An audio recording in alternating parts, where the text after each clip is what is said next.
Football বিশ্বকাপের সময় বাঙালিদের করা কিছু হাস্যকর কাজ চলুন শুনে আসি। নাম্বার 1, ম্যাচ শেষ হওয়ার পর যে দল হারে সেই দলের সাপোর্টারদের ফোনে নাকি নেটওয়ার্ক কাজ করে না, চোখে কিছু দেখতে পায় না, মাথা নাকি বনবন করে ঘুরে।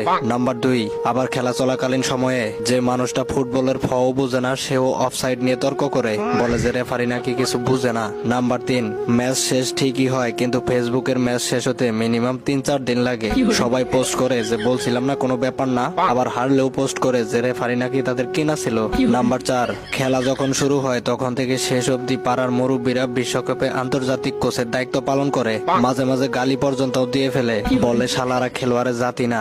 নাম্বার 5, খেলার মধ্যে সর্বোচ্চ টাইম 90 থেকে 95 মিনিট, এরপরে খেলা শেষ হয়ে যায় কিন্তু বাংলাদেশের মানুষ একে অন্যের সাথে ঝগড়া করে মিনিমাম 4 বছর। নাম্বার 6, ম্যাচ চলাকালীন সময়ে যে কথাটা সব থেকে বেশি বার বলা হয় সেটি হলো রেফারি টাকা খাইছে।